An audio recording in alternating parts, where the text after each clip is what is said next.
Hey guys, it's Napalminator here again with my much anticipated Charmer review.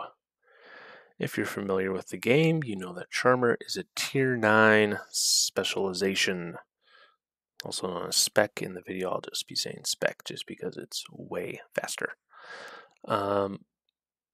When Charmer came out, I was really excited because it looks like an upgraded Bard, and Bard is a specialization that every melee player loves. It has one skill in particular, Warrior's Dance, that feels like a Gatling gun for melee, basically, at particular levels.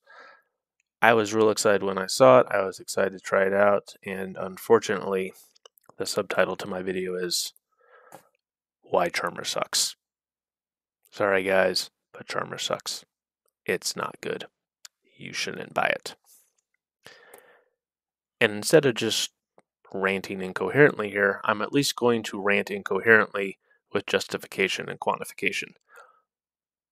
So, I said, what makes a good spec? If I just say it's bad, that doesn't mean anything. What makes a good spec? We should define what a good spec is, right? And what I came up with was a good spec is something that offers unique abilities that are difficult or impossible to get from class or skill purchases.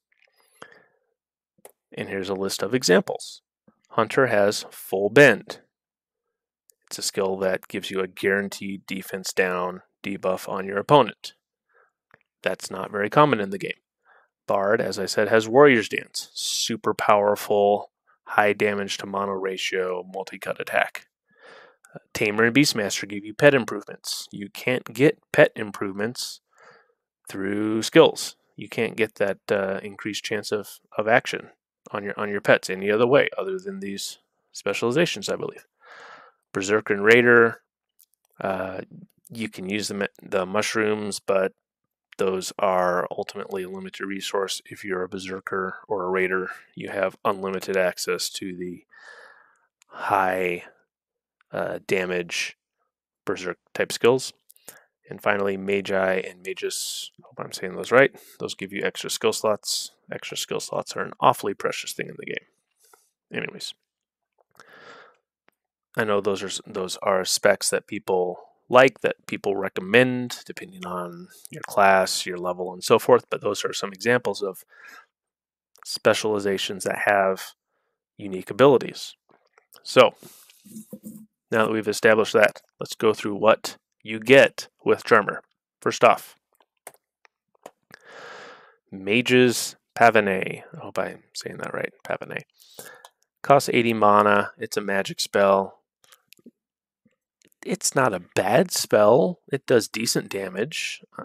For me, my testing was kind of like in between Flame 4 and Flame 5, but it has a really high variability, meaning sometimes it doesn't hit for much, sometimes it hits for a lot. It's not terrible, but it's not great either. Should you spend the Orns and lock yourself out of all these other potential specializations because of it? No. If you're a Magic user, no. This is totally not worth 200,000 Orns. There are a lot of other skills out there. There's the Flame 4, Flame 5, or whatever your faction attacks are. There's the multi-hit magic skills. There's Sorrow. There's Summon Dead. There's a whole bunch of other stuff. This just does not justify the 200,000 Orns and the lockout from all the other potential bonuses of other specs. This one, quick and easy. This one is nothing to write home about. Next up, you have the Sonatas of Power, Magic, Defense, Resistance, and the Anthem of Lyonesse.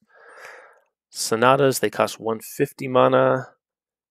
You're guaranteed that single arrow up on yourself, and then you have varying chances of other buffs and debuffs. And then the Anthem, I'll admit, I don't have it because you have to be level 225, so I couldn't test it.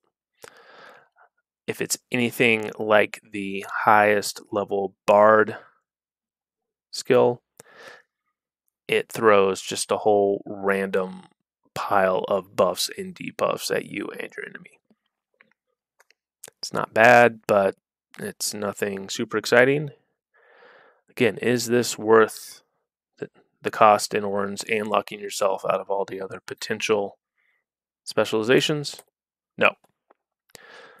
They cost 150 mana, which is kind of expensive, especially if you are an Arcanic or Atlas Vanguard player. You are relatively low on mana.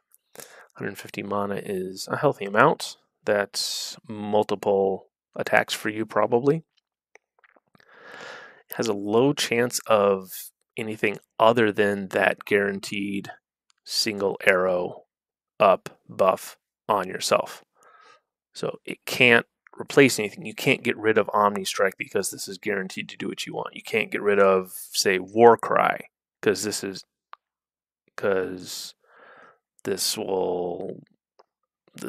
way more expensive than Warcry, and if you're not getting much else out of it, well, you should just use Warcry instead of the Sonata power.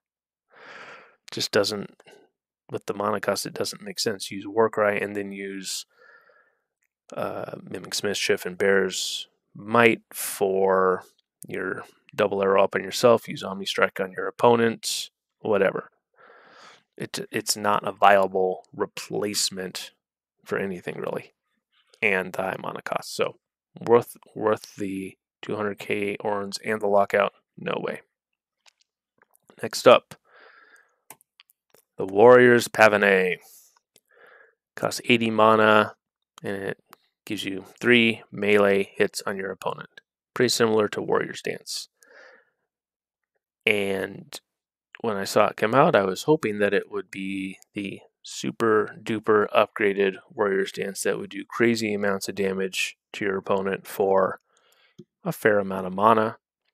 Unfortunately, it's not. I did some testing.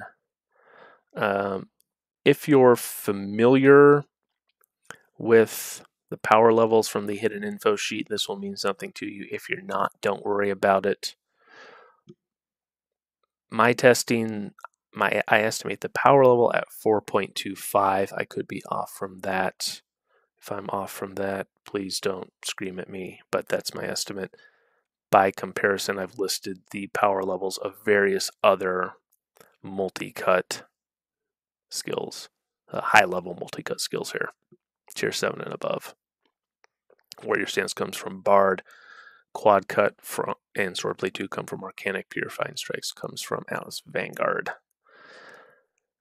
And then I did some testing against Baylor Elite. I threw a bunch of hits at him, recorded my damages, and what I found was Warriors Pavane does about a third more damage than Quad Cut or Purifying Strikes, and it does about 10 more damage than Swordplay 2 when you include the buffs or debuffs. If you don't know, Swordplay 2 will throw a lot of temporary buffs and debuffs on you and your opponent, and so it gets some bonuses there. Is this worth the 200,000 orns? No. It's a pretty good skill, but it's nowhere near, as I think of it, the game changer that Warrior's Dance is. Warrior's Dance does a ton of damage for very little mana, which when you're a melee class, you are relatively low on mana. So having Warrior's Dance is great because you can sit there and not have to worry about potting up for a while usually. I did the math here.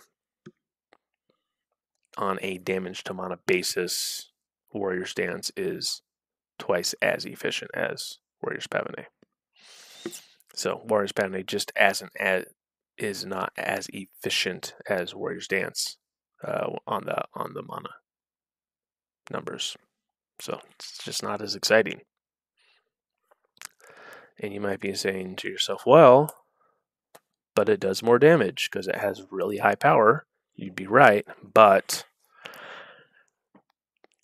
it's just too close to all these other skills to really justify spending that 200,000 orns and locking yourself out of all these other potential bonuses. You could just stick with Bard, save yourself the orns, and still have Warrior's Dance. And it's a very safe way to play. You don't have to worry about self-damage from Berserk or anything like that. You lose out on the increased damage of Berserk, but it's totally safe. You can just sit there and throw Warrior Stance at things in raids or dungeons all day long and almost fall asleep. If you want the most damage possible, you're better off with a Berserk type class, throwing those Berserk skills on yourself and getting the massive damage that you get from that. Even though Quad Cut and Purifying Strikes and Swordplay are nominally lower damage, when you throw Berserk in the mix, they outclass Warriors Pavane by a huge amount. And finally, at the bottom there, for world grinding, I mean, who cares? You're potting up after every opponent anyways. 75 mana, 85, 80 mana, 90 mana, whatever. Who cares?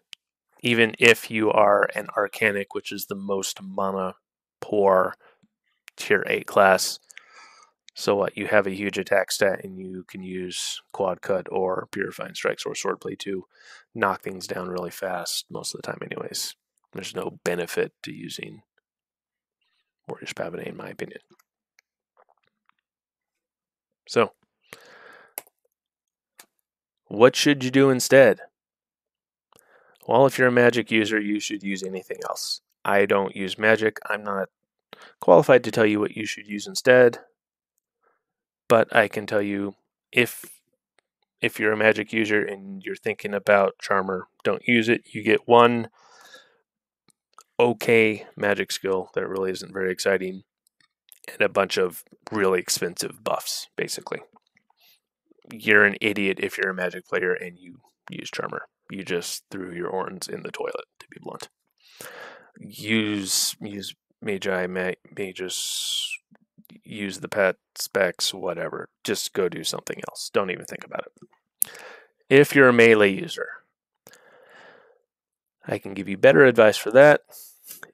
If your goal is damage per round, which if you're 200 plus, where you need to buy Charmer, this is a big deal.